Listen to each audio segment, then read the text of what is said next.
Bugün 24 manat kazandım. Adama göl olar.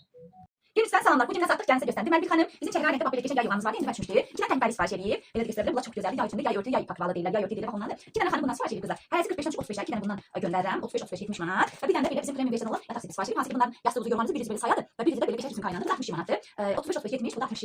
Burada okçu kazancımız oldu. Demek pasiften 10 manat kalır. Her yayımada 10 manat kalır. 10 20 bir de bu oldu 30 manat. 18 manat taksi bulusu verdim gönderdim. Kaldı 20 manat. Ve bir tane de bu dersimizi gönderdim. Bu bizim papatrol pasiften olan tavsiye çok becerdi. Bunda hanım bizden evvel yatak örtüsü sipariş edilmişti. Çatan örtülerden. O temin verdi. Ben de hoşuna gelmiş yeniden. Bundan sipariş ederdi. Bir tane versiyonu bunu da göstereyim. Bundan hazırda 2 ders var. Şimdi size sipariş edebilen haberlerimiz bak böyle. Hem itti hem oğlandı çok becerdi. Material temiz pamuk ramposu bilirsiniz. Bizde olan yatak dersleri her biri keyfiyete zamanetli yani temiz pamuktan istifade olunanlardır. Ben bu dersi gönderdim. Bu dersin kıymeti 55 manattı. Burada ile 10 manat kazanç var. 45 manat mayasıdır. 10 manat kalır. Onun da 8 verip kuryeyle gönderdim. Sungay'da 2 manattan bana kaldı. 2 manat buradan 22 manat oradan oldu. 24 manat şekilde kazandığımız inşallah sabah daha çok olur. Eğer siz de ben de olmak için sipariş etmek isterse nömremiz orada bu siparişlerinizi verebilirsiniz. Cegizli yatak setleri var. Veya güzel yay için tekstil masalarınızda çok da bu setlerimizi izleyin. Nöbeti gün 3'ü gün 4'ü inşallah gözlersiniz. Görüşelim.